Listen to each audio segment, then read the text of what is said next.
Bien, bonjour à toutes et à tous. Donc, nous sommes presque 55, presque 60. Il est 14h01. Je laisse dérouler jusqu'à 14h02 pour démarrer cette présentation du baromètre Back to Business. On a un objectif aujourd'hui, c'est de rendre cette présentation la plus conviviale et la plus interactive possible. Tous les webinaires qu'on a pu organiser ces derniers temps, on l'a remarqué, un énorme besoin d'échanger de la part de tous les acteurs du B2B. Et ça nous a semblé logique de laisser une grande place à l'interaction. Donc pour cela, vous avez un espace de chat qui vous permet, j'ai vu que beaucoup de gens avaient déjà utilisé, donc vous pouvez taper vos questions directement dans cet espace de chat. Vous avez aussi un espace questions d'ailleurs, comme du coup ça fait 2 colonnes. Isabelle qui est en ligne fait pour nous le travail de récolter toutes ces questions, donc n'hésitez pas à les poster où que ce soit. On récupère ces questions-là pour pouvoir y répondre, soit dans le fil de la discussion, soit un petit peu plus tard. Et puis, comme je l'ai indiqué tout à l'heure, nous avons un sondage, donc il suffit de cliquer sur l'onglet sondage et vous pouvez répondre et ça nous permet encore une fois d'initier la discussion. Je ne vais pas commenter tout de suite parce qu'il n'y a pas assez de réponses pour l'instant, mais vos feedbacks anonymes, bien sûr, sont les bienvenus. Bon, il est 14h03. On va démarrer maintenant cette présentation du baromètre Back to Business et je vais peut-être commencer d'ailleurs par présenter les participants. Alors, à droite de l'écran, nous avons Hervé Cabla qui va peut-être allumer son micro. Bonjour. Voilà. Bonjour Hervé. Peut-être tu peux te présenter en quelques secondes. Oui, je dirige une agence de communication qui s'appelle SM Bang et j'ai publié plusieurs livres aux éditions Kawa, dont le dernier qui s'appelle Le confinement expliqué à mon boss, coécrit par 8 auteurs, parmi lesquels Xavier et Yann, en tout début de confinement. Absolument. Xavier, qui allume son Bonjour. micro aussi. Moi, je suis l'éditeur de TheVillage.net, qui est un site web pure player en ligne, qui est dédié aux nouvelles formes, nouvelles organisations de travail et aux réflexions sur la transformation du travail. Donc, on est tout à fait dans le chaud de l'actualité. Ouais. Alors, c'est peut-être le seul qui peut répondre à la question comment se porte votre entreprise? Super bien, mieux qu'avant, parce que ça fait quoi, 20 ans que tu évangélises sur le télétravail. Et maintenant, c'est en train de devenir une réalité. Nous avons Cyril Bladier, qui, avant toute chose, est un survivant du Covid. Alors, bravo. Raconte-nous un peu ton expérience. Oui, c'est ce que m'a dit un de mes contacts. Tu as toujours été très en avance. Tu as eu le Covid avant tout le monde. Effectivement, moi, je l'ai eu début mars. Voilà, je suis un consultant spécialiste, on va dire, des stratégies Océan Bleu sur le digital. Blue Ocean. Et maintenant, nous avons Hervé.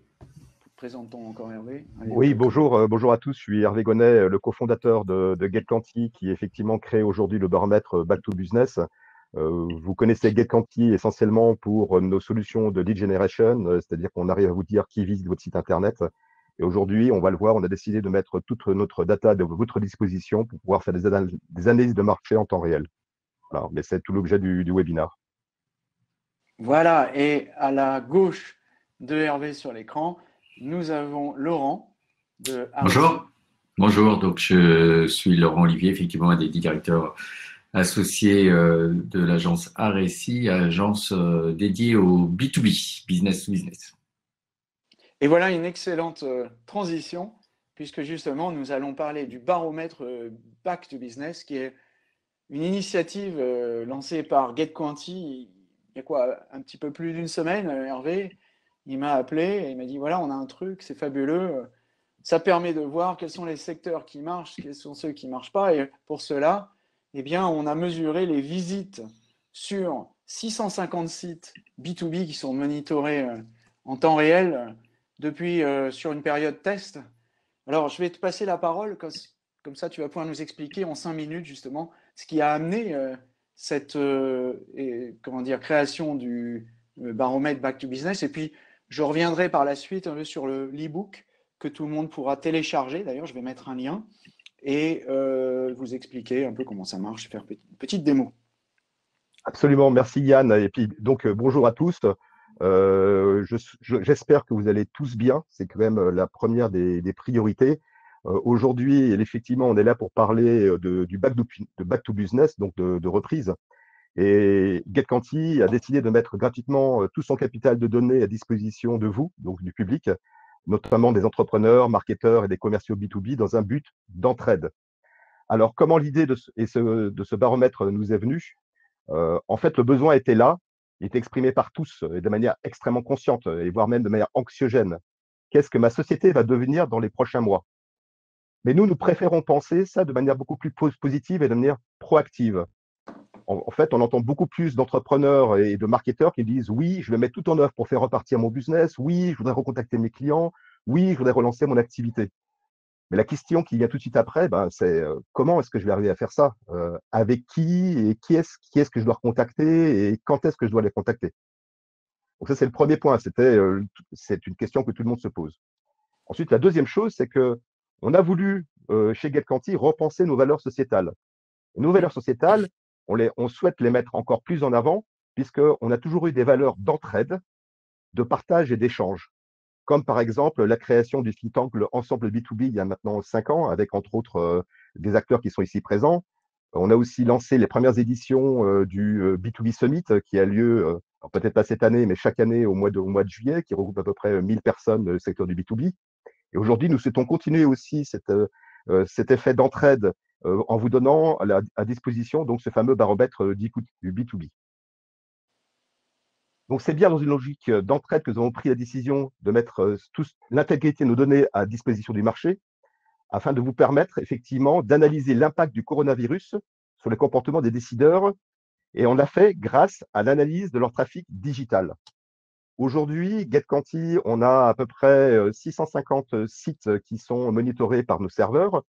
Et l'analyse qu'on vous propose ici est basée sur 47 millions de sessions du secteur B2B à partir de janvier 2020, puisqu'on a pris cette période-là, de janvier 2020, comme étant la période de référence pré-Covid, avant que toutes les annonces de confinement soient faites. Et aujourd'hui, on monitore ces sites, effectivement, avec l'accord des propriétaires de ces sites, évidemment. Autrement, ils n'auraient pas pu mettre le script. Et aussi, on est en conformité, bien évidemment, avec la réglementation sur les données, la RGPD. Alors, sur ce panel, on mesure la comparaison entre les visites actuelles, c'est-à-dire celles des 30 derniers jours, et celles donc d'avant la crise, celle de janvier 2020. Cette comparaison en temps réel est faite sur à peu près une dizaine de métiers, 20 secteurs, 100 produits et un peu plus de 5000 centres d'intérêt. Alors, comment est-ce qu'on a mesuré tout ça? Eh bien, GetQuanti est connu pour ses algorithmes d'IA. Et ici, c'est notre IA de sémantique que nous avons fait marcher, c'est-à-dire que chaque visiteur sur un site web B2B, on a pu analyser son parcours et le contenu qu'il a pu consommer, et ce qui nous donne justement ces fameux 5000 centres d'intérêt sémantiques.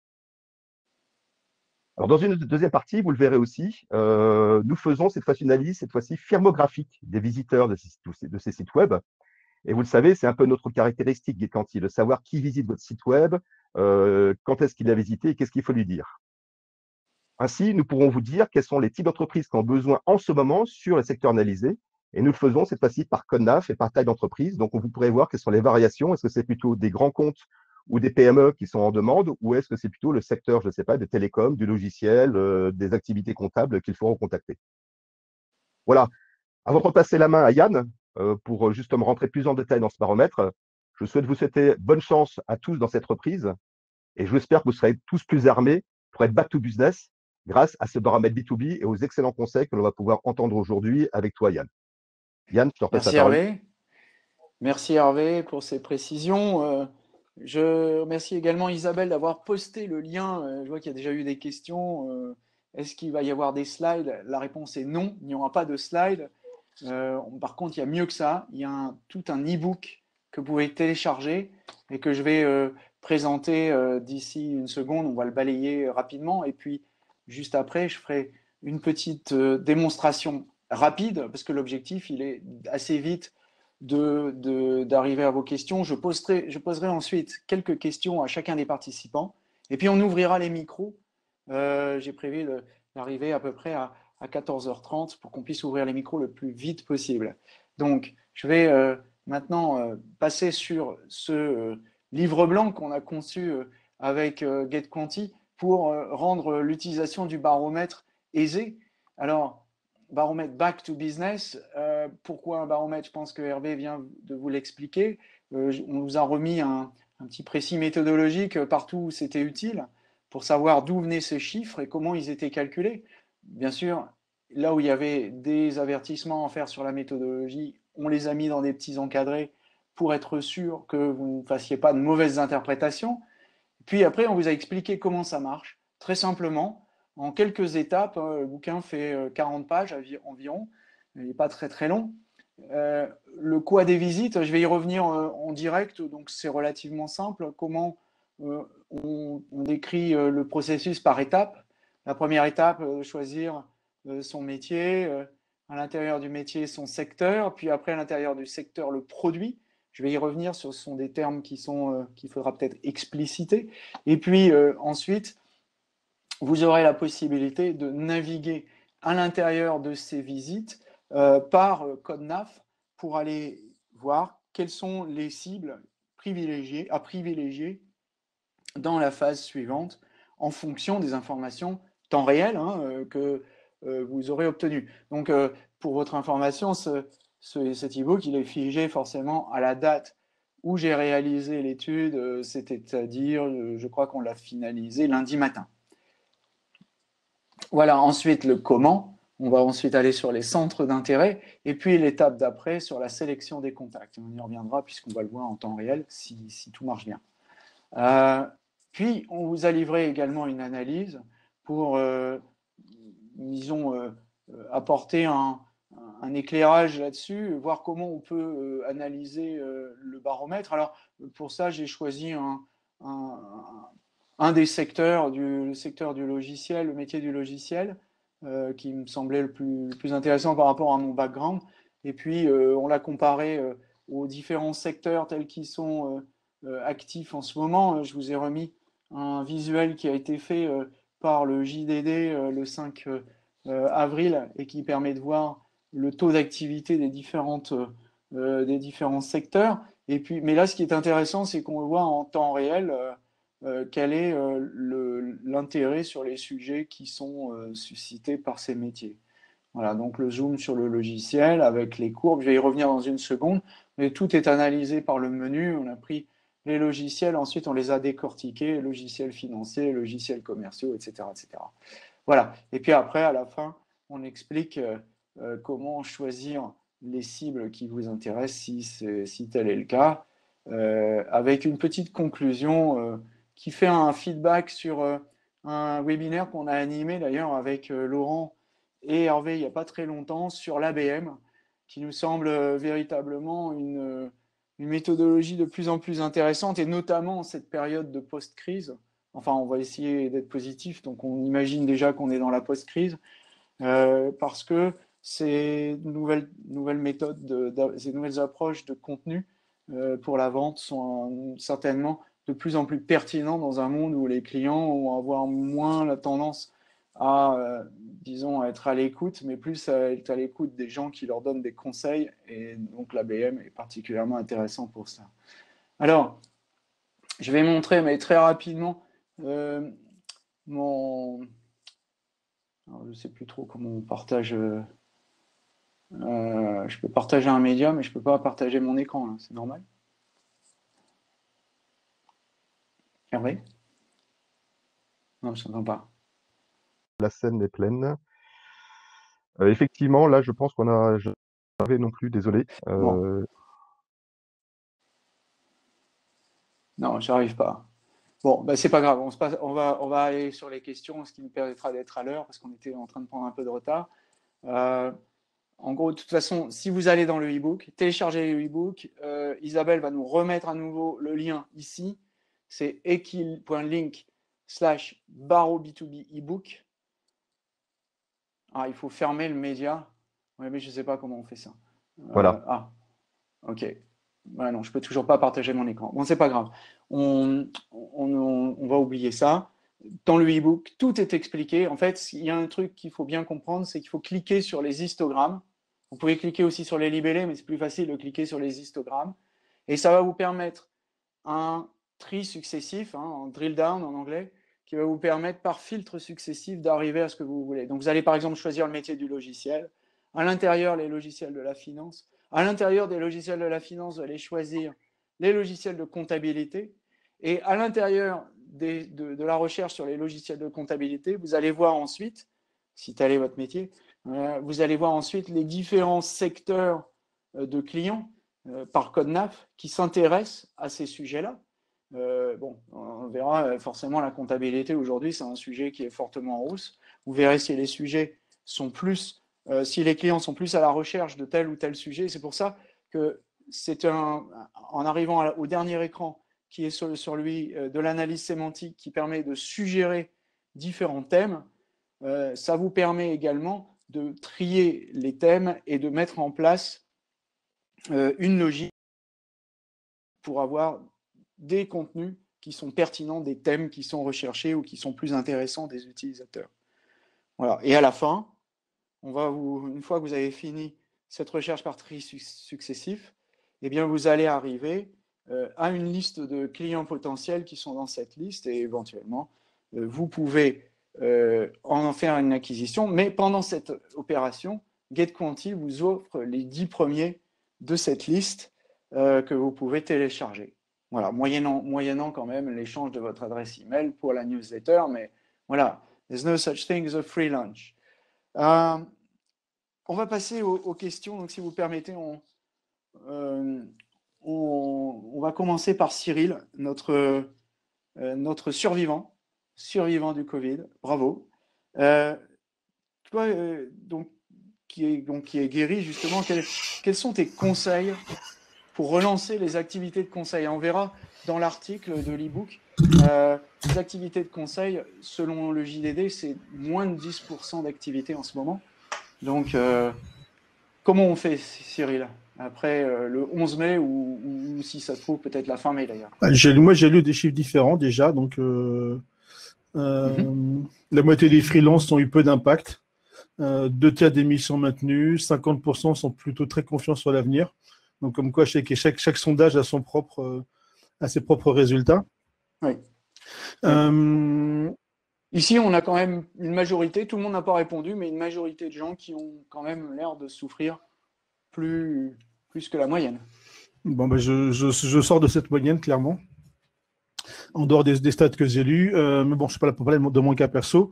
Moi, je rejoins assez ce que tu as dit tout à l'heure. On a beaucoup parlé de social selling depuis quelques années. Je pense qu'on est aujourd'hui plutôt dans une évolution du social helping, ce qui rejoint ce que tu disais il y a quelques minutes. Cette démarche de davantage aider les clients. Je pense qu'on est, voilà, tous ceux qui, comme je le mettais dans mon post ce matin, font de la vente bourrin.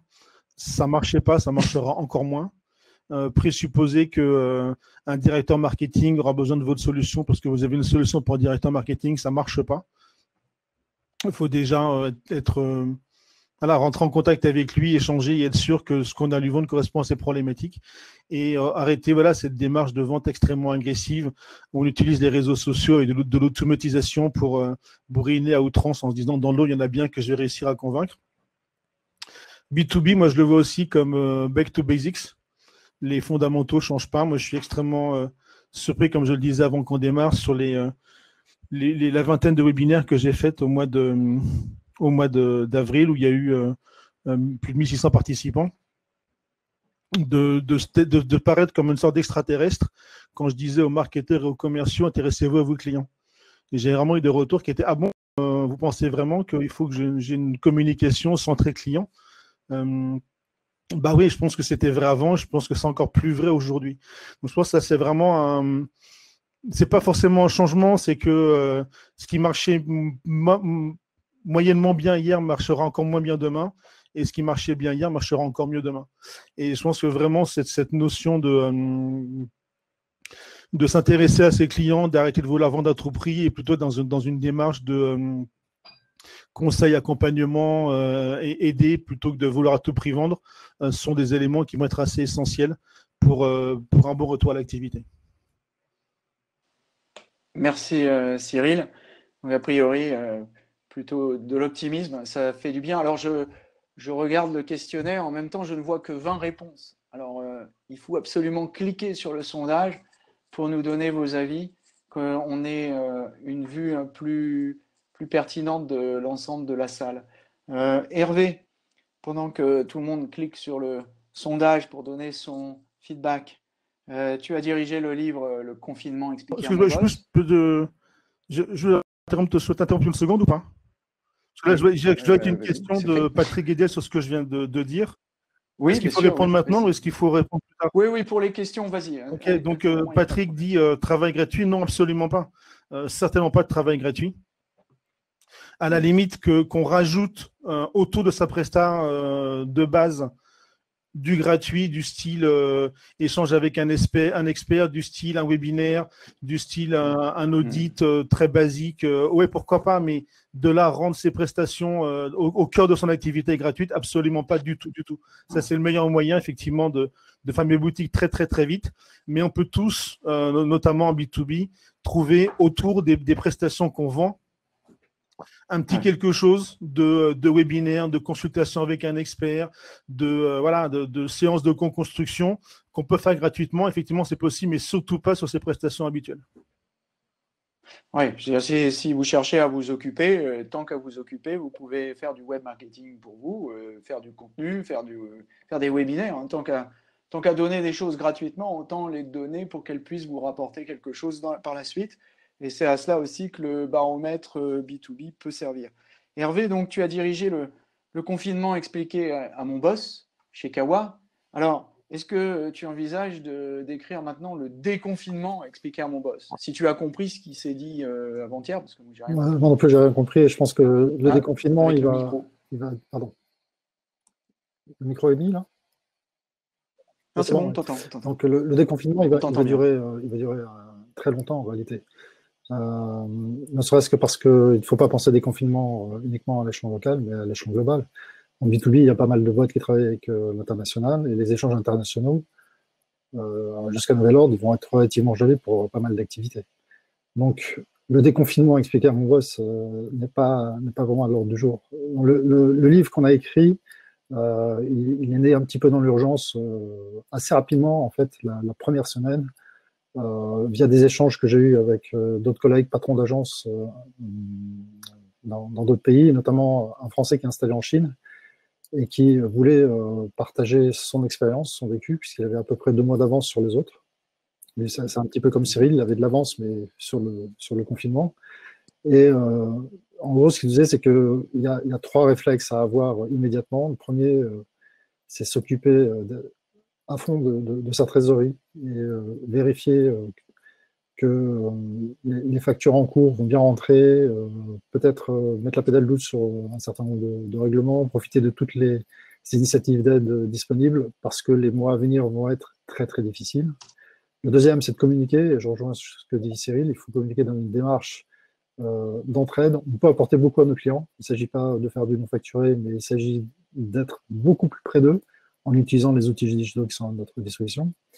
Et également communiquer en interne, parce que, et je pense que vous le constatez tous, au terme de déjà 6 semaines de confinement, certains membres de nos équipes sont complètement à l'ouest,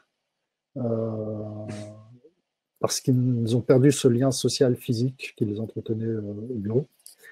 Et puis le troisième élément, c'est de préparer l'avenir, parce qu'on ne sait absolument pas de quoi il sera fait, on ne sait absolument pas comment évolueront nos différents marchés, quelles seront les priorités des clients et des clients de nos clients, et que c'est dans ces moments-là que surgissent parfois de bonnes idées, de très bonnes idées ou de très mauvaises idées.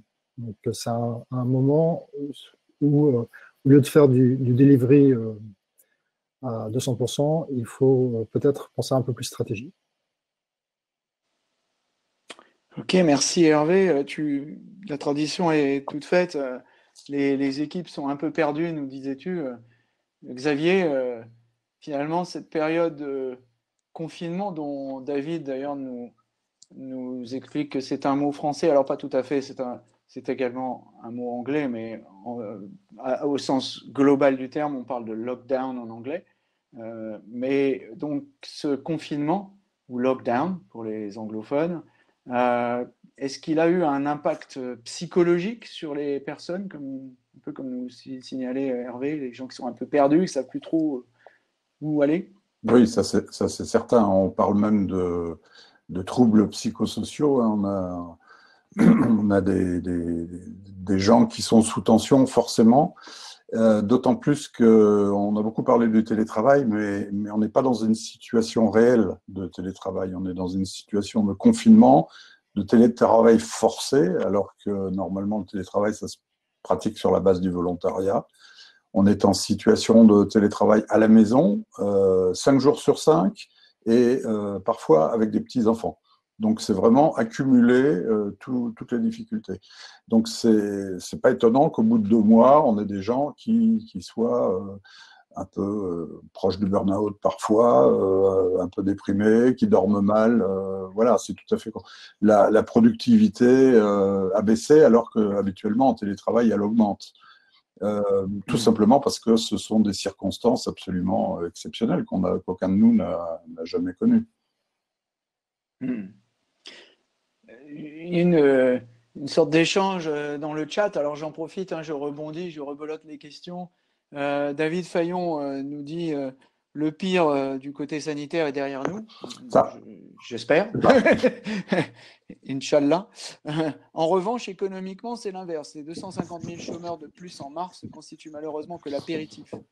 Hervé Gonnet, tu as peut-être... Hop, avec un micro, c'est mieux, Hervé. Effectivement, je vais le faire. Voilà, merci. Voilà. Oui. Est-ce que tu peux répondre à notre ami David? Alors, ce qu'il faut voir tout simplement, c'est que globalement, sur le secteur du B2B, on a vu une baisse en février, mars est revenu à peu près à ISO par rapport à janvier, et on revoit une baisse au mois d'avril, mais c'est quand même léger. C'est de l'ordre de moins 13%, par exemple, au mois d'avril. Ce qu'il faut maintenant analyser de manière beaucoup plus fine. Le secteur du B2B a l'air de s'être stabilisé, il ne s'est pas écroulé, clairement. Il n'a pas fait non plus un bond de plus 30%, comme on a pu le voir sur le site web en B2C, donc il n'y a pas eu ça. Donc on va dire qu'il y a une légère baisse. Par contre, ici, ce que j'ai mis ici, c'est qu'il y a des secteurs, si vous allez directement sur le baromètre, qui marchent mieux que d'autres. Donc c'est pour ça que cette quelque part stabilité, il faut la voir avec des secteurs, par exemple, tout ce qui est logiciel, formation, la finance, l'informatique, qui sont plutôt en forte hausse, avec du plus 30%, toujours pareil par rapport à la période pré-Covid, c'est-à-dire janvier 2020. Et ce qu'il faut regarder maintenant, c'est est-ce que ça va être aussi, est-ce que ça va augmenter ou pas à partir du déconfinement, à partir du 11 mai. Donc, c'est pas, aujourd'hui est une base. Ce qu'il faut maintenant aller voir, c'est regarder le 11 mai, le 30 mai, le 10 juin, revenir régulièrement sur ce baromètre et voir quels sont les secteurs qui sont à la hausse. Et maintenant, quand j'en parle aussi avec d'autres acteurs que j'ai pu interroger là-dessus, effectivement, la formation a l'air de bien repartir. Alors, je ne suis pas expert là-dedans, mais ils me disent qu'il y a pas mal d'aides du gouvernement aujourd'hui pour que les gens se forment online avec justement des subventions et voire même du financement qui est fait de cette formation, donc ce qui explique la montée de la formation en termes digital. Et toujours pareil, je pense qu'il n'y a personne de mieux que vous pour exprimer et expliquer en fait votre propre secteur d'activité. Donc moi, je connais bien le logiciel du marketing parce qu'on est dedans. Nous, on a connu plutôt une forte hausse entre mars et avril. Et aujourd'hui, ce qu'il faut voir, c'est est-ce que les choses vont se concrétiser encore en juin, juillet, août, septembre. La véritable question, c'est est-ce que ça va repartir? La réponse est oui, mais à quelle vitesse et quand est-ce que ça va réellement partir? C'est pour ça que ce baromètre est intéressant, parce qu'il tout de suite, il va vous donner en fait les tendances pour voir quels sont les secteurs d'activité, voir les clients que vous devriez recontacter. Alors peut-être, merci Hervé, passer la parole à Laurent, qui a une longue expérience sur ce domaine du B2B. Comment tu vois peut-être les différences de secteur à secteur et comment tu vois les choses repartir? Merci. Effectivement, on voit des choses effectivement un peu différentes selon les secteurs. Et nous, dans les activités, effectivement, l'événementiel était fortement arrêté. Et après, nos clients dans les technologies et les clients dans les Américains, on va dire, sont eux plutôt à surinvestir en essayant de maintenir une activité différemment. Et donc, sont pas du tout dans une démarche de couper, mais sont plutôt dans une démarche de faire différemment pour aller chercher néanmoins ce business. Et différemment, c'est surtout avec plus de digital, plus de webinars, plus de formats où on va créer une expérience online. Et puis nous, qu'est-ce qu'on leur dit et qu'est-ce qu'on conseille et un peu notre vision des choses sur ce monde après. On va dire, nous on dit aujourd'hui clairement, il faut monter encore en son exigence, à la fois sur le fond. Les entreprises doivent se poser des questions sur leur rôle, la mission, en quoi une marque est utile. Aujourd'hui, clairement, on se recentre sur des choses utiles et des fondamentaux. Plus d'exigences aussi sur la forme. On a vu aussi toutes les dissonances en termes de communication auxquelles on a vécu, notamment un peu sur les masques. Voilà. Donc aujourd'hui, la communication interne, la communication externe, l'incarnation par le manager, la direction, pour rassurer, pour expliquer. Et puis l'exigence aussi, c'est avoir une forme d'agilité.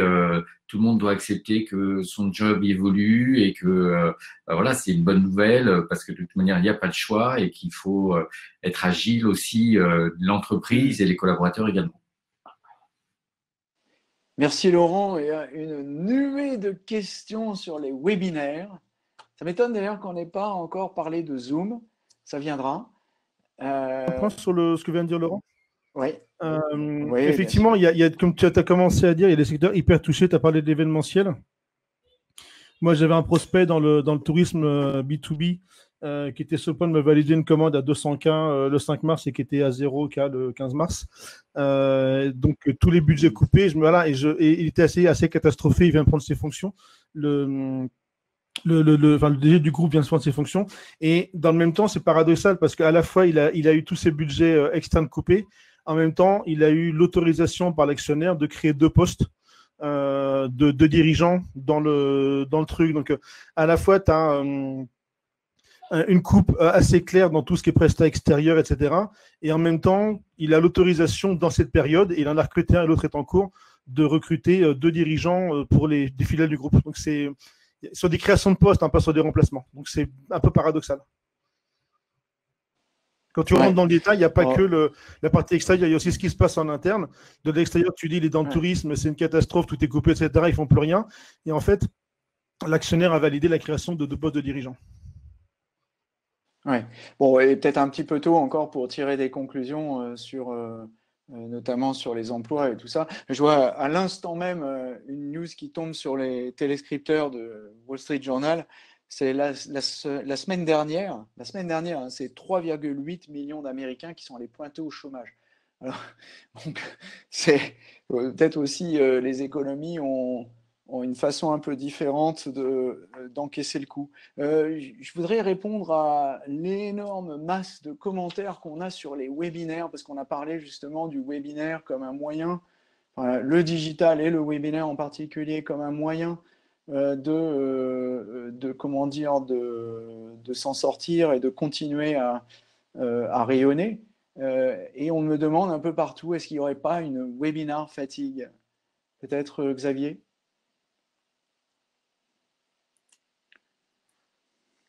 C'est vrai qu'on en bouffe du webinar, mais dans le fonctionnement des entreprises, ce qu'on constate, c'est les entreprises qui sont passées de la réunion présentielle, de la réunion tunnel de 3 heures en présentiel à la webconférence de 3 heures. C'est-à-dire qu'ils n'ont pas profité de l'événement pour adapter leur réflexion, adapter leurs usages aux outils. Une réunion de 20 minutes en ligne, c'est la plupart du temps parfaitement suffisant, hein. C'est un peu comme les stand-up meetings. Des réunions très opérationnelles, on va à l'essentiel, les bons pour action, des responsables, voilà. Et on n'a pas besoin de 3 heures de réunion pour ça. Donc, moi, j'ai des retours de témoignages de gens qui sont épuisés à la fin de la journée parce qu'ils ont passé 4-5 heures en réunion devant des écrans, ce qui est beaucoup plus fatigant qu'en présentiel. Donc ça, c'est certain, il y a un peu un ras-le-bol. Alors, est-ce que c'est juste un signal faible? Est-ce que c'est une réalité massive? Ça, j'ai pas d'éléments pour en juger.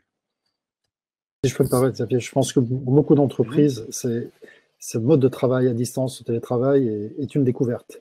Le télétravail était, comme Alexis Bertrand Dupérin dans le bouquin, un cadeau qu'on accordait à certains salariés plus ou moins privilégiés en fonction du contexte. Là, tout le monde bascule, comme je l'ai dit, en télétravail. C'est 100% d'une boîte qui bosse à distance. Le conjoint est aussi en télétravail. Les gosses sont en télétravail. Moi, mes gosses viennent me voir en me disant j'ai une conf call à 14h30. Vous imaginez l'inversion de vocabulaire. C'est un nouveau mode et lorsqu'on change de manière aussi radicale, on est complètement déboussolé. Et c'est humain de se raccrocher à ce qu'on connaît le mieux, c'est-à-dire la longue réunion de 1h30, 2h, 3h parfois, à 30 personnes où tout le monde est en mute. Bien sûr, c'est une bêtise. Nous avons l'expérience, mais attention, nous avons un biais. Nous venons d'un univers très digital, nous 6. Nous sommes pour beaucoup dans l'univers lié à la communication. Le mot webinar est un mot qu'on pratique depuis des années, alors que pour certains, c'est une découverte totale. Il ne faut pas oublier que l'apprentissage ne va pas se faire en une demi-journée pour ces gens-là. Donc, ils vont avoir besoin d'essuyer les plâtres, ils vont avoir besoin petit à petit de comprendre ce que nous avons compris, c'est qu'il faut changer de logiciel. Lorsqu'on bascule dans un monde où les seuls échanges physiques qu'on a, c'est avec son conjoint, ses gosses et basta, on ne peut pas utiliser le même logiciel qu'auparavant. Les interactions ne sont pas les mêmes. Et c'est un point essentiel sur lequel il faut de la patience et de l'éducation. D'ailleurs, si je peux juste ajouter une petite chose, on peut l'élargir au management en général, parce que les managers ont été, enfin ceux qui ne pratiquaient pas le télétravail, ont été un petit peu, enfin même grandement, on leur a enjoint de s'occuper de leurs équipes à distance, sans aucune formation, sans aucune réflexion, parfois même sans les outils. Ils ont découvert les outils comme ils pouvaient. Et ce qui manquait effectivement sont des managers, la plupart du temps, ça pouvait être des bons managers, mais ils n'avaient pas le savoir-faire. Ils n'avaient pas été sensibilisés au fait qu'il fallait peut-être plus de patience, comme tu le disais, Hervé, plus d'empathie, peut-être surinvestir en communication un petit peu pour aller au-devant des collaborateurs qui étaient un peu perdus. Et c'est vrai que ça handicape beaucoup les entreprises, mais c'est effectivement pas une surprise. Et finalement, on revient à la question, en dehors de la webinar fatigue, vous ne croyez pas qu'il y aura, au-delà de cela, parce qu'en ce moment, tout le monde s'excite sur le télétravail, ça y est, on a enfin réussi, ça fait 20 ans, enfin pour ma part, ça fait 30 ans qu'on en parle et qu'on le met en place, et ça a mis beaucoup de temps en France pour rentrer dans les mœurs. Non, le télétravail, c'est pas pour moi. Et puis maintenant, là, ça y est, on est arrivé. Tout le monde fait du télétravail, mais en fait, c'est pas vraiment du télétravail. Même moi qui suis un fanatique, là, je commence à saturer un peu. J'aimerais bien voir des vrais gens. Et est-ce qu'il ne va pas y avoir, peut-être Cyril, un retour de bâton? Qu'est-ce que tu en penses? Bon, en fait, le télétravail, moi, ça fait 10 ans que j'y suis, puisque j'anime un GIE et que les membres du GIE sont en province et une bonne partie à l'étranger. Donc, je suis pas pour l'entreprise, ça change beaucoup de choses, c'est clair, mais à mon niveau, pas grand-chose, puis je me suis habitué assez facilement quand j'ai dû m'y mettre. Effectivement, le contact humain manque beaucoup. Si je reviens sur le sujet webinaire, moi, je reprends la série que j'avais organisée au mois d'avril, où j'ai fait un webinaire tous les jours à partir du 6, donc j'en ai fait 18. J'ai pas senti du tout de webinaire fatigue. J'ai eu Zoom me limitait à 100 personnes et j'ai eu à chaque fois entre 85 et 95 participants. Des webinaires devaient durer 1 heure, ils ont duré 2 heures, 2h15, 2h30, 2h45. 2h45 derrière un écran, à suivre Cyril Blédier qui parle avec son image dans un coin de l'écran et centré sur son profil LinkedIn. Et ça, c'était quand c'était LinkedIn, mais hier, j'ai fait stratégie digitale. J'avais rien à montrer, c'était du live chat, donc il y avait juste ma tête à voir et rien d'autre. Donc, webinaire fatigue, je ne sais pas. C'est vrai qu'il y a une surprésence aujourd'hui. Christelle Defoucault a fait un très bon post ou article, je ne sais plus, sur LinkedIn il y a quelques jours. On peut penser que. Néanmoins, ça répond aussi à un besoin, une attente. Et au-delà de ça, je pense que dans l'analyse faite par Hervé et ses équipes sur la baisse de trafic dans certains secteurs B2B, je me suis demandé si en fait, justement, j'ai fait un lien avec ce sujet des webinaires et je me suis en fait demandé si les gens ne sont pas allés chercher l'information sur des sites différents, c'est-à-dire que précédemment, tu allais chercher de l'info et tu allais te former sur des sites de players, de concurrents, d'acteurs du marché, etc. Et je me suis demandé si, notamment sur le B2B, avec la sur-offre qu'il y a eu de webinaires, on s'en a tous reçu 15 mails par jour avec un webinaire. En fait, il n'y a pas juste eu un changement d'usage ou une adaptation à la situation et les gens se sont dit plutôt d'aller me former ou m'informer sur le site d'un prestat qui de toute façon me donnera les choses vues de son point de vue. J'ai plutôt allé suivre des webinaires d'experts du domaine qui seront plus peut-être agnostiques en termes de techno ou autre et qui m'apprendront beaucoup de choses. Et je me demande en fait si c'est pas juste un transfert qu'il y a eu comme à mon niveau, donc j'ai des outils beaucoup moins élaborés que ceux de GetQuanti.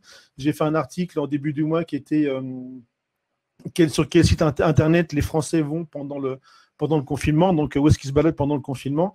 Et j'avais vu que LinkedIn explosait. Et en fait, ce que je me dis, c'est que ce n'est pas forcément LinkedIn qui a explosé, c'est qu'il y a eu un transfert d'usage de LinkedIn mobile à LinkedIn PC. Donc, effectivement, le trafic LinkedIn PC a complètement explosé depuis le début de l'année. Et tu as beaucoup de gens qui ont commenté mon article en disant « Waouh, LinkedIn, ça explose depuis le début de l'année ». Je ne suis pas sûr.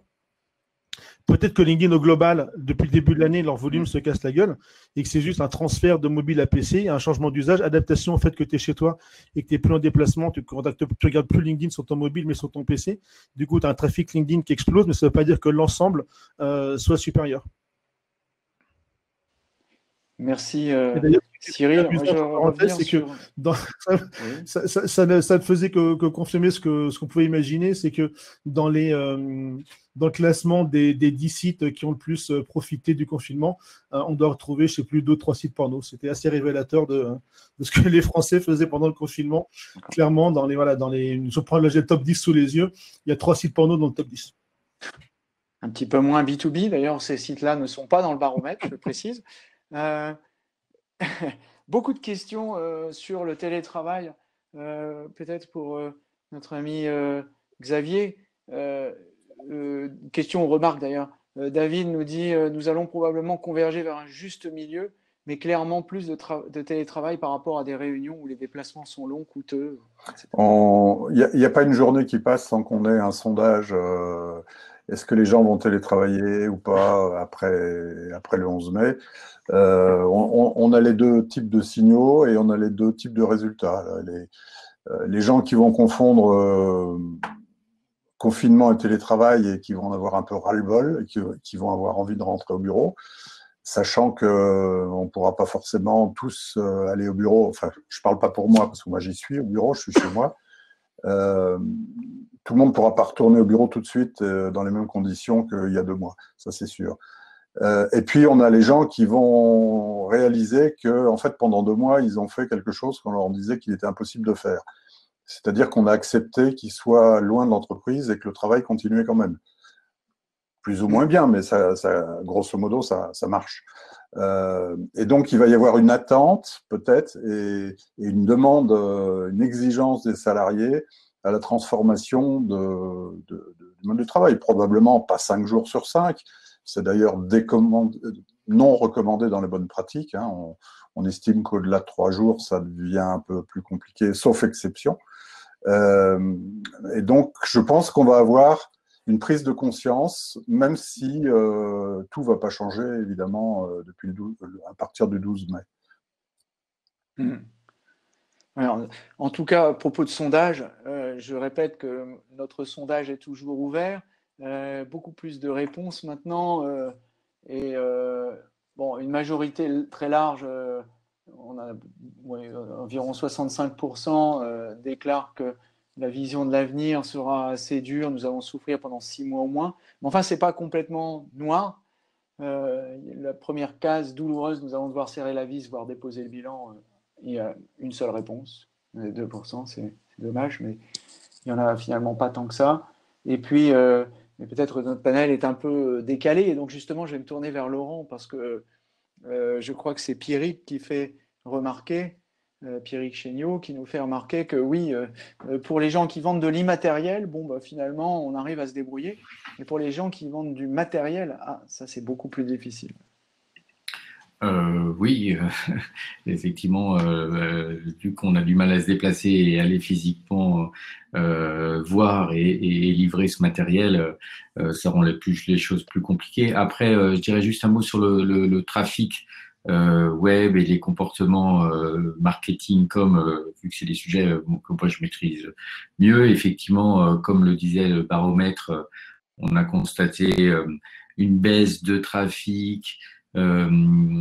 Et en même temps, on a constaté, nous, des taux d'ouverture beaucoup plus forts sur les emails parce que, effectivement, comme on est 8 heures devant sa webcam à faire du télétravail ou du Zoom ou la webconférence, en parallèle, on lit quand même un peu plus les emails. Donc, versus quand on est en réunion où sortir son ordinateur, c'est quand même pas facile. Et donc, on a constaté des taux d'engagement plus forts sur les emails. Dire aussi sur LinkedIn qu'on a constaté effectivement, comme disait Cyril, une explosion du trafic desktop. Et là aussi, des taux d'engagement plus forts, des taux de clics plus forts. Et donc, on peut peut-être dire qu'on s'est tous raccrochés un peu à sa communauté. Et qu'en même temps, on a vu les coûts LinkedIn s'effondrer, le CPC LinkedIn s'effondrer parce qu'effectivement, beaucoup d'annonceurs avaient coupé les budgets et sont disparus du trading sur LinkedIn. Et donc, en fait, des campagnes qui ont mieux performé parce que un reach plus important et un coût plus faible. Voilà, est-ce que ça va perdurer? Certainement que non, mais il y avait quelques coups à faire début avril à ce sujet. Merci Laurent. Une bonne nouvelle, les coûts par clic ou coûts par action chez LinkedIn ne sont pas chers, donc c'est le moment d'aller chez Ça remonte. pour faire le plein. Il faut se dépêcher, justement. Alors, oui, peut-être une autre remarque, Hervé, sur la façon dont les employés vont reprendre après par la suite. Je sais que toi, tu ne crois pas au déconfinement, mais enfin, à un moment, on va peut-être les sortir du frigo quand même. Alors, lequel est Hervé, parce qu'il faut que tu précises. Ah oui, Hervé Cabot, pardon. Excuse-moi. Je regardais le bas de l'écran, je pensais que tu me voyais. Donc, le déconfinement va-t-il avoir lieu d'un seul coup de baguette magique? Non, ça c'est clair. Ça va être progressif par région, ça va être progressif par métier. Ça va être progressif parce qu'on ne va pas tous envoyer nos gosses à l'école. Moi, je sais que personnellement, je ne les enverrai pas pour passer 3 semaines et prendre des risques supplémentaires. Et puis, je reviens sur le point, mais c'est soulevé dans le chat. On parle entre nous, nous sommes des acteurs du digital. Beaucoup des gens qui assistent à ce webinaire sont des gens qui évoluent dans un univers digital. Je rappelle que le B2B, c'est aussi constitué de secteurs industriels où on a besoin d'une présence physique, on a besoin de matériel. La construction, ça ne se fait pas derrière un ordinateur. L'armement, l'aéronautique, l'automobile, les sous-traitants, on parle de secteurs industriels qui sont à l'arrêt. N'oubliez pas que l'effondrement du tourisme et des loisirs durant les quelques mois qu'on a traversés va avoir des répercussions sur les chaînes qui alimentent ces secteurs industriels avec leurs produits. Airbus, le patron d'Airbus prévenait que les jours difficiles étaient devant eux. Boeing était déjà dans la NAS depuis quelques années avec l'histoire du 737 MAX. Ça va pas être complètement anodin, ces problèmes-là. Donc le retour à la normale pour les salariés, je n'y crois absolument pas. Et moi, j'aurais plutôt tendance à dire qu'on est aujourd'hui dans la partie un petit peu plane de l'exponentielle, mais qu'on n'a pas encore réellement souffert de la crise économique qui va suivre. En septembre 2008, on ne savait pas à quelle sauce on serait mangé en fin 2009. Je doutais que ça allait être beaucoup de remarques sur ces sujets, y compris sur la pression fiscale qu'on risque de subir. On n'est pas là pour faire de la politique, mais enfin, on se doute bien que ce qui a été dépensé sera remboursé. Frédéric Lucard nous fait remarquer que dans les banques et les assurances, on prévient les employés qui resteront en télétravail jusqu'à fin septembre. Il y a eu également un article assez intéressant dans le JDD la semaine dernière sur le nouveau siège d'Orange qui est en train de se construire et où ils se posent des questions fondamentales, parce qu'en fait, le nouveau siège a été fait pour être en flex office, donc c'est-à-dire aucun bureau associé, hein, c'est ce qu'on appelait le hotling avant, c'est la possibilité de louer un desk et puis de partir et d'aller et de venir. Mais justement, dans un environnement où il est difficile de se mettre à plusieurs dans un bureau, et alors notamment, et je suis bien placé pour le savoir puisque je suis dans l'un d'entre eux, les espaces de coworking aussi risquent peut-être de boire un bouillon aussi, non? Qu'est-ce que vous en pensez? Peut-être Hervé Gonnet, qu'est-ce que tu en penses? Alors, on a regardé justement les stats du baromètre, parce que nous, c'est ça qui nous intéresse, c'est avoir un point de vue d'expert par rapport à ça. Il se trouve que en ce moment, la courbe du déménagement, des gens qui veulent déménager ou changer de lieu, etc., enfin bref, la question du lieu a l'air d'être à la hausse. Donc, il y a pas mal de gens qui se posent des questions de comment est-ce que je vais travailler demain, est-ce que je vais travailler au bureau ou pas. En tout cas, c'est ce que l'indice du baromètre donne. Ouais. Pareil aussi, j'ai répondu tout à l'heure sur les aspects matériels, mais aujourd'hui, en tout cas, il y a beaucoup de demandes sur, alors peut-être du service. Alors c'est aussi le service, il ne faut pas le prendre que digital. Il y a des gens aussi qui se déplacent. Entre autres, il y a des gens qui se déplacent pour faire du nettoyage, pour faire de l'isolation. Donc en ce moment, ce sont des secteurs qui sont franchement en forte augmentation aussi. Donc moi, mon message par rapport à vous, c'est qu'il ne faut pas que donner des messages anxiogènes. Aujourd'hui, c'est vrai qu'on est dans une crise, on le sait, mais ça, quelque part, il faut arrêter de se matraquer et de se dire que voilà, c'est comme ça. Même si les choses vont avoir du mal à bouger, il faut se dire maintenant, c'est comment est-ce que je fais pour avancer, comment je fais pour m'en sortir, et quels sont les secteurs sur lesquels il faut peut-être que je mise un peu plus aujourd'hui. Donc il y a des pistes, ça existe. Maintenant, est-ce que ça va durer 3 mois, 6 mois, peut-être là, qu'il y en a qui parlent d'années sur le sujet, c'est encore oxygène mon discours, mais et alors, bon, très bien, et c'est un fait. Maintenant, il faut faire avec, il faut s'adapter, il faut être agile, il faut peut-être savoir changer. Alors, c'est peut-être pas facile, hein. Je travaillais avec une société qui faisait justement de la formation en présentiel dans des centres de formation. Ben, du jour au lendemain, il a fallu, alors qu'ils n'avaient pas du tout passé le stade du digital, mettre une offre de formation en ligne très, très rapidement. Donc, il y avait un cartoon que j'aime bien, où on voit quelqu'un dans son bureau qui parle à ses employés et qui leur dit vous savez, moi, le digital, en fait, on n'a pas réellement besoin, ça marche très bien comme ça. Et juste à côté, je ne sais pas si vous voyez, il y a un gros boulet marqué qui est en pleine vitesse et qui va venir exploser complètement le bâtiment et le bureau de ce monsieur qui se dit je ne veux pas passer de manière digitale. Donc oui, le digital est une façon d'y arriver. Maintenant, tout le monde ne pourra peut-être pas y passer, mais en tout cas, c'est en tout cas un vrai boulet qui va venir défoncer un peu l'ensemble des activités qui étaient juste mortards jusqu'à maintenant, quoi. Intéressant, c'est de remarques sur les recherches pour le déménagement. Effectivement, il y a eu un boom aussi que ça a été annoncé par les Échos sur les achats de maisons de vacances. Quand même assez étonnant dans cette période. Enfin, peut-être aussi quelques personnes qui cherchent à protéger leurs économies en les rendant un peu plus solides. Tu as aussi une forte hausse du trafic vers les sites automobiles. Ah oui. Et un des dirigeants de je ne sais plus quel, je sais plus si c'est un comparateur ou mandataire, qui disait qu'en fait, il pense dans l'univers automobile que beaucoup de gens ne voudront plus prendre les transports en commun pour les questions de distanciation sociale, que du coup, il y aura un boom des citadines. Et quand tu vois en parallèle ce qu'en ce moment, Renault matraque à la radio comme publicité sur la Zoé, c'est juste pas un quart d'heure de radio sans avoir 25 pubs sur la Zoé.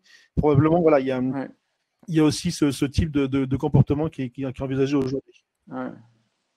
Ça ne va pas être très facile pour les vélos, contrairement à ce qu'on dit, je pense. Il y a une transition intéressante entre ce que disait Hervé tout à l'heure sur la formation et justement ce qu'a fait remarquer Pierrick tout à l'heure sur les possibilités d'avoir des aides sur les formations en ligne, en e-learning. Mais problème, il faut trouver des gens qui sont capables de les délivrer effectivement pour être dans une école. On a remarqué ça, il y a des gens qui n'arrivent pas vraiment à se débrouiller, enfin des formateurs plutôt qui n'arrivent pas à se débrouiller pour passer leur formation en ligne. Alors, est-ce que tu vois, par exemple, Hervé Cabla, un échappatoire là peut-être aussi à l'aspect lassitude dont tu parlais tout à l'heure pour les employés, pour se changer les idées de temps en temps, faire de la formation? C'est peut-être pas idiot, formation en ligne? C'est pas idiot, mais On prend un employé qui est au chômage partiel pendant 3/4 du mois, on le reconnaît dans une formation. C'est une bonne idée, je ne suis pas certain que ça va être super efficace. Ouais. Pensez, vous qui êtes tous actifs et hyper actifs derrière des webinars, pensez à ceux qui, aujourd'hui, ont complètement shifté de mode de vie depuis 6 semaines.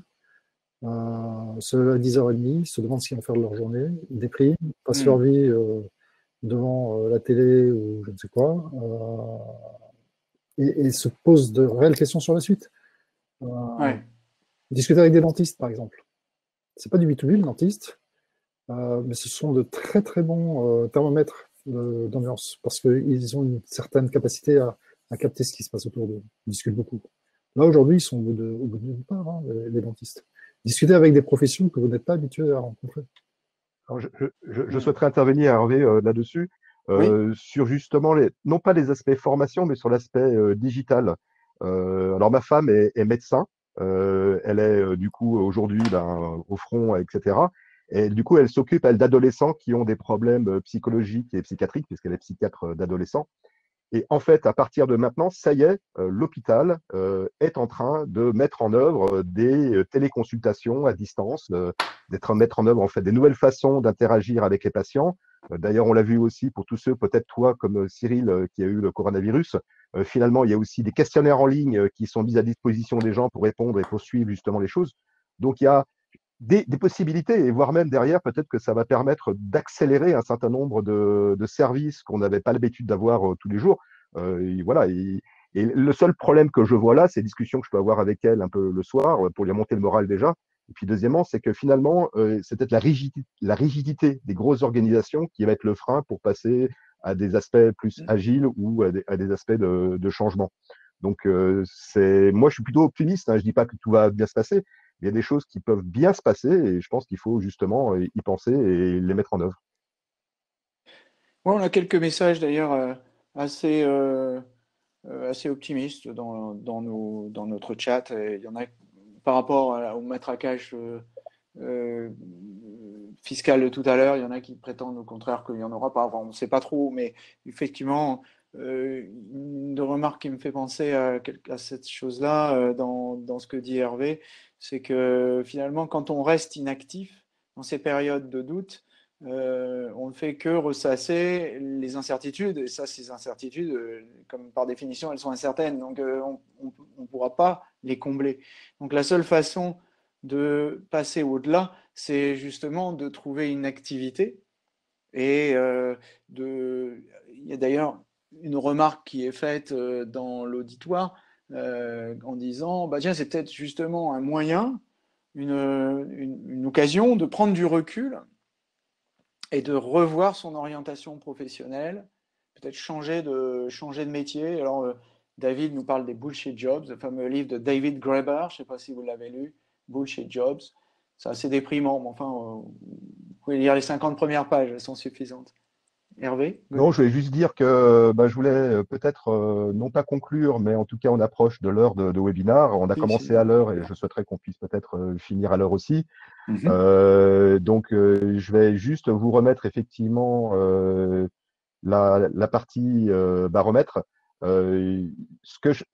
Moi, ma conclusion un petit peu de ce webinaire, c'est de vous dire, aujourd'hui, il y a des moyens de faire avancer les choses. On ne sait pas exactement quand est-ce que tout ça va finir. Par contre, on sait quels sont, avec le baromètre en tout cas, quels sont les secteurs qui vont bouger et on vous donne la possibilité d'interagir. La deuxième chose, et je suis un peu comme l'inspecteur Colombo, vous savez, c'est celui qui dit à chaque fois, attendez, j'ai une dernière question, et qui dit, oui, d'ailleurs, ma femme m'avait pensé à dire, etc. Donc, je vais reparler un peu aussi de ma femme, qui est, encore une fois, je rappelle, qui est psychiatre.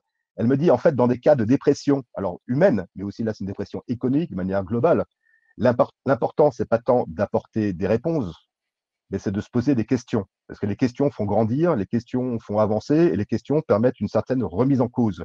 Et vous verrez qu'en se posant des questions, finalement, on arrive à peut-être trouver des solutions auxquelles on n'avait pas pensé avant. L'hôpital avec le télétravail, avec les téléconsultations, les sondages, voilà, potentiellement nous avec les aspects entraide qu'on en donne au B2B. Chacun a des moyens d'aider son prochain, d'aider son client. Et le client est au centre de tout. Donc, si on peut l'aider et le mettre en avant, on l'a aussi fait, nous, sur notre site Internet, puisque derrière, on met en avant, pendant cette période de coronavirus, l'ensemble des clients que nous avons qui ont aussi quelque chose à apporter à la communauté B2B. Donc, on a toute une partie qui dit nos clients sont excellents. Voilà, il faut trouver des choses qui aident nos clients et qui font que du coup, on puisse avancer. Voilà, c'était ma conclusion en 3 points. Peut-être que… Merci Hervé. Ouais. Peut-être un mot de conclusion de la part de Laurent, Cyril et Hervé. Peut-être Laurent en premier. Allez, moi je dirais, je retiens et je suis plutôt assez d'accord, il faut être agile. D'un ancien monde va en naître à nouveau. D'anciennes habitudes, d'anciennes certitudes, on va en naître de nouvelles. Je pense qu'on a tous voulu faire du télétravail. On se rend compte peut-être aussi aujourd'hui des limites du télétravail. C'est pas blanc, c'est pas noir, voilà, et que globalement il faut être agile et sortir de ces certitudes pour positivement avancer. C'est un peu ma conclusion. Merci Laurent. Effectivement, restons positifs. Cyril? Je suis mon micro est allumé ou pas, moi, comme j'ai tout à l'heure dans le chat, je pense qu'une crise, ça possède beaucoup d'opportunités. Je n'ai pas lu un seul article de pseudo-experts prospectivistes, positifs, négatifs, entre les catastrophistes, et c'est une super opportunité, on va changer de monde. J'ai beaucoup plus lu des articles de dirigeants sur la manière dont ils voyaient la crise et la sortie de crise. Ça me paraissait plus pertinent que d'aller lire des pseudo-experts qui ne sont pas plus experts que moi sur le sujet.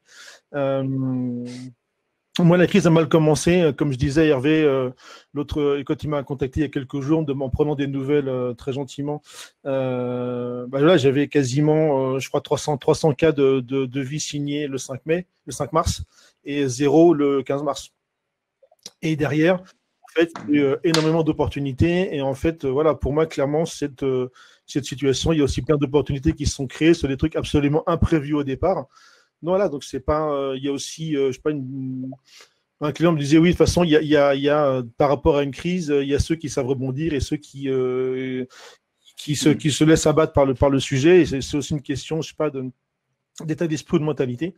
Mais voilà, moi je suis peut-être totalement illuminé, mais j'ai du mal à voir la catastrophe. Je suis un petit peu comme Hervé Gonnet, je préfère garder un message positif et dire que c'est une opportunité, une manière de repenser les choses et de revoir les choses plutôt que de dire que c'est la fin du monde. Bien, toujours un message positif, c'est bien. Désolé, parce que Hervé, c'est bien qu'il y a il y a 3 minutes que j'ai co-anime et je suis très en retard. Donc, il faut vraiment… Oui, pas de souci. De toute façon, on est en train de boucler. Merci beaucoup. Dernière parole. Ouais. Ce n'est pas, effectivement, c'est pas la fin du monde. C'est pas la fin du monde. C'est le début d'un nouveau monde. Il sera ce que vous en ferez. Merci Hervé, merci tout le monde. Là où il n'y a pas d'homme, une bonne journée et restez positifs et à bientôt. Bonne journée.